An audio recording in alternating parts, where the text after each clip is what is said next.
very hostile questions, and it can get go the other way as well. But that's why the Congress says that, look at Rahul Gandhi. He takes all the hostile questions. He's such a brave guy. But then he also, I remember the recent press conference where he started calling the journalists names, and so I don't think any side comes out looking better on this count. To me, I don't think it matters as much, because as far as putting the government on the dock, asking the hard questions, getting responses, it is happening 24/7, and I think nobody can make the argument that the government is not answering uncomfortable questions. I think it's happening. To come back to that thing about this, people who gave up their jobs and became part of Team Modi, where, he brought in his own people. You also gave up your job. You also became here.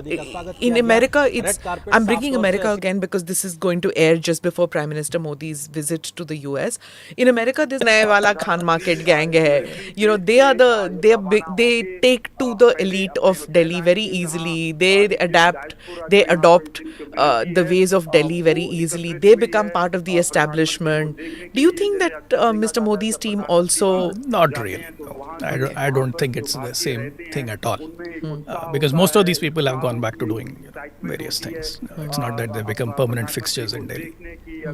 Like my term ended, I left office. There are several others I know who have gone back to the private sector, are doing their thing in different ways. They continue to be involved in social initiatives and perhaps campaign initiatives, but it's not the same thing.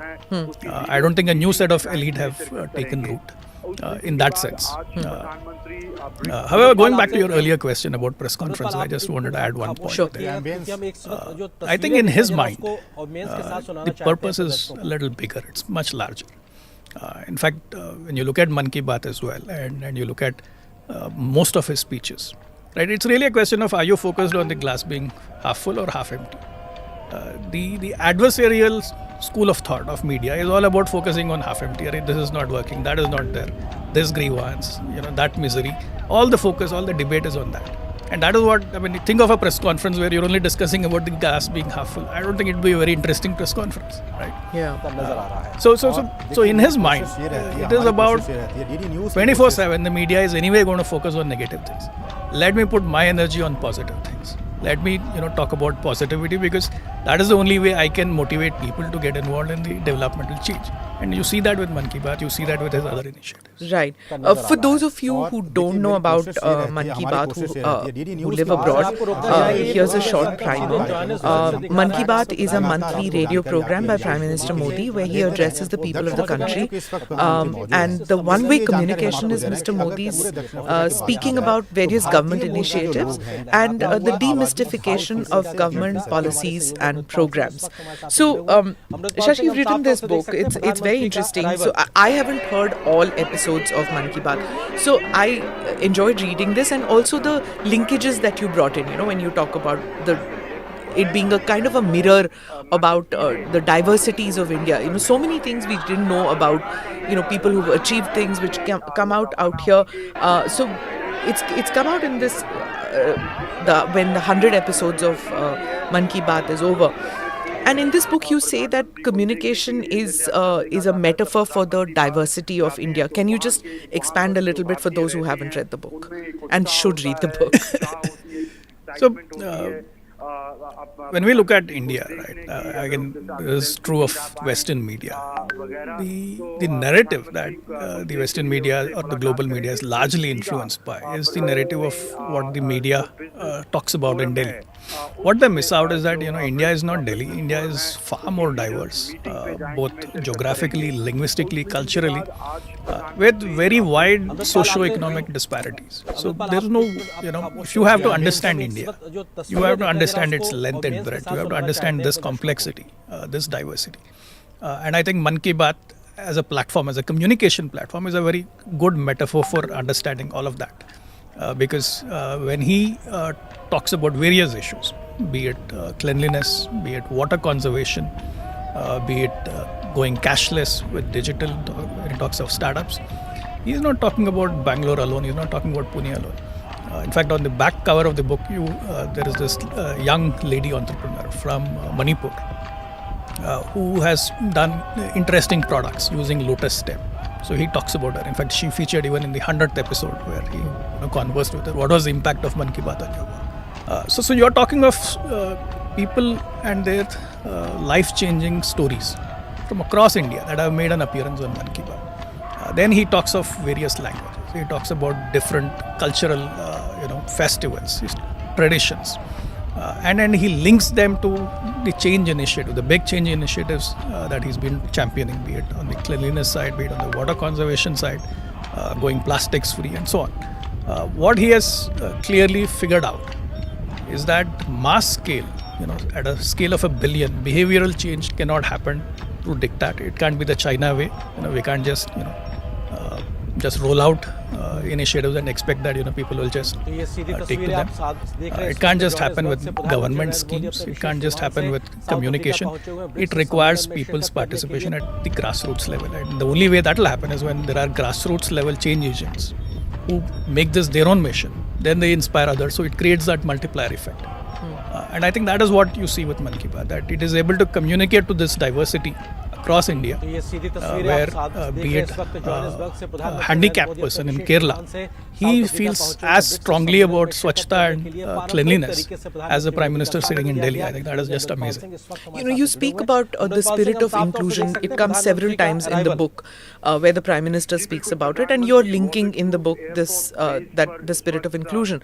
But the critics who write about Mann Ki Baat and who of course they criticize it being always his own experiences, but it's not that. It's the stories of India. It's not the Prime Minister just narrating it, but these are stories about India.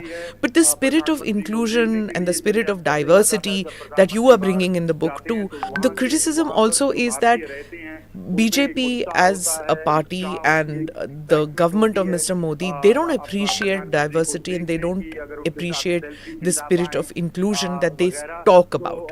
They want that one size fits all. Just for an example is Hindi.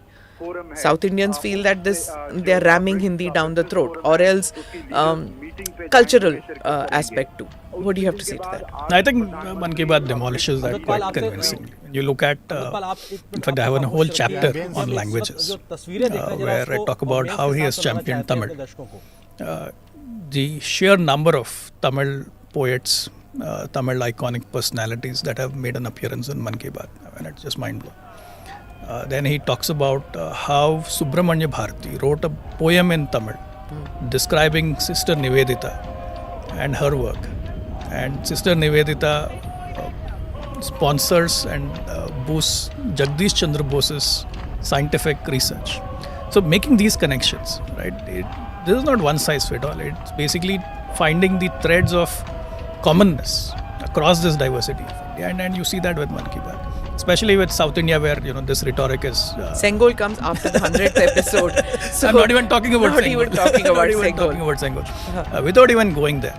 Just look at the number of people who have taken inspiration from his initiative and have actually done work on the ground in South India. Rajappan, he is completely paralyzed waist down. He cannot stand, he crawls. He has taken it upon himself to go to these lakes near his house and remove plastics, purely because he was inspired by Swachh Millets, Bharat. Which you write about. Millets. Then you have this bus conductor in Tamil Nadu who distributes saplings. So people have found various ways of engaging with his initiatives, becoming change agents within their community. And this is not happening because all of them got converted to Hindi and took to these initiatives. They all related to this common themes culturally, because India has a lot of cultural community across its diversity, and it is that thread that connects him with these various change agents, various communities, which has made this possible. So I don't quite agree with this view that they don't understand diversity, or their conception of diversity is different. What my problem with the way diversity has been articulated, it is all about grievance. It is located in hurt, in grievances. It is that I am different, I have been deprived of something. It's always that negative way of looking at it. His diversity, his approach to diversity is a positive way of looking at it, that we may be different, but here are things that we share in common. Let us find common ground. let us actually do something. Right. So I think that is the fundamental difference. In fact, if you draw a line today in Indian politics, what is the fundamental defining fault line? Here is Mr. Modi trying to argue that the glass is half full, and we need to look for common threads across this diversity, not focus on hurt, not focus only on grievance, but look at the positivity, look at what change is possible. While the other side is all about the glass is half empty, here are our divisions, here is how we are different, here is our grievance, here is our hurt. These are the fissures. Okay. So the foreword for the book is written by Dr. Jaishankar, External Affairs Minister. In the book, now tell me how foreign policy is important, and especially because, as I said, this will be aired just before Prime Minister Modi's visit to the US. His communication with the diaspora, the impact of that, and foreign policy and Mann Ki Baat, both these points. And foreign policy and Mann Ki Baat, I think, very early on, it makes an appearance, right? You're pretty much in the fourth episode of Mann Ki Baat. January of 2015, President Obama does a joint address with Prime Minister taking on questions. So I think it started off on that very high note. POTUS and Lotus, I remember that whole talk at that time. Yeah. Right. So, and then over the years, across episodes, you see not only the diaspora making an appearance, because of course he's talking about people of Indian origin in different countries doing different things, either there or coming to India and doing stuff. For example, he talks about this Maharashtrian couple who live in New Jersey, who have popularized Malkham in the US. He talks about these brothers from Malkham is a traditional Indian sport. Then he talks about these brothers from Nagpur who participated in a rally in the US to create awareness around tribal issues. So diaspora is a very constant factor. But he's gone beyond that. He has talked about not just people other than those of Indian origin who have become ambassadors, sort of, for Indian soft power, be it yoga, be it Sanskrit, be it Ayurveda. He used multiple examples. For example, he talks about Khadi in Mexico. There is this gentleman who is popularizing Khadi in Mexico. He talks about this lady in the US who has written a beautiful book on Krishna and Bhagavad Gita. So, he talks about how Sanskrit is being popularized in Latin America. But what is most interesting is his former African leader, his daughter, comes to India to get treated in a Kerala Ayurvedic center for her eye condition. Now this gets coverage in the local media in Africa, and this gentleman then in the upcoming elections in this country talks about, I want to bring Indian traditional medicine to Africa so that more people can benefit. So that is a very tangible measure of the impact of soft power, and you see all of this happening. So in that sense, it has become a platform for advancing India's soft power through these various avenues, from yoga to Ayush, Sanskrit, and traditional Indian sports. Diaspora playing a role. People who have very deep appreciation for Indian culture in various countries. They have the Ramayana, the Buddhism, all that comes in. International leaders. Yes. But I think Mann Ki Baat at a different level. I think Dr. Jaishankar talks about this as well. It is also, we also do it in 11 foreign languages. It is a way for the West, or the global community, to understand how you can achieve developmental change at this scale of 1 billion with this kind of diversity. Because the world has only seen the China model. The China model is undemocratic. It completely erases any diversity, any traces of diversity. When they roll out developmental projects, you have no idea what grievances have just been swept under the carpet or just been steamrolled. I recall during a visit to Chengdu, I was passing through this certain part of town where you could very clearly make out that it's a fresh development, completely leveled, and construction is going to come up. But then you can see traces that earlier dwellings were leveled to the ground. So God knows what misery and what human stories have just been erased. Then you look at the developmental model of India. Right? Of course, there is a lot of noise. It is not a straight line. It is not a smooth field. There is all kinds of grievances, all kinds of debates, discussions. But then he's not done it with either in an authoritarian, dictatorial way. He's not done it in a manner where it is always about grievance and hurt. He's done it with positivity, and I think it is a very important example for several other countries that you can achieve development at this scale, with this kind of diversity, with this kind of complexity, with a very positive approach. So when you became CEO of Prasar Bharati, was that one of your point? बढ़ाने को लेकर, बल्कि कैसे बेहतरी से आगे बढ़ सकते हैं आपस के रिश्तों को लेकर, वैश्विक भलाई को लेकर। ऋतुजा जी, मैं आरएनबी के सवाल में एक और लाइन ऐड कर दूं कि जिस तरह से गुजरात से हमारे प्रधानमंत्री बिलोंग करते हैं, महात्मा गांधी की कर्मभूमि दक्षिण अफ्रीका रही है और उसी कर्मभूमि पर प्रधानमंत्री एक गुजरात का बेटा वहाँ पे इस वक्त मौजूद है, और नेल्सन मंडेला वहाँ के फादर ऑफ द नेशन, उनकी सरजमी, उनका फादर ऑफ द नेशन दक्षिण अफ्रीका का।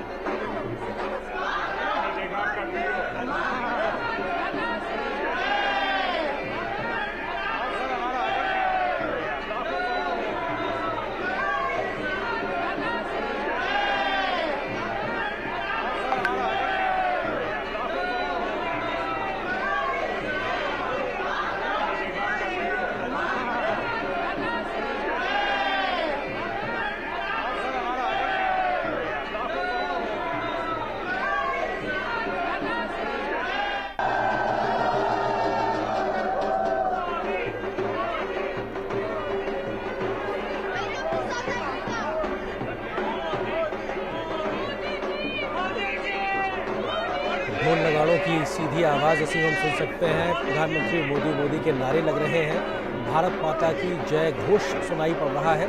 विदेशी सरजमी पर तिरंगा शान से लहराता नजर आ रहा है, और ये तस्वीरें प्रधानमंत्री मोदी के जोहानिसबर्ग पहुंचने की ये तस्वीरें, साफ तौर पर इन तस्वीरों में देखा जा सकता है प्रधानमंत्री वहाँ पहुंचे।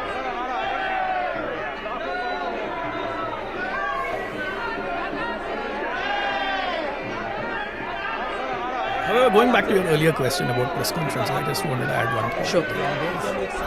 I think in his mind, the purpose is a little bigger. It's much larger.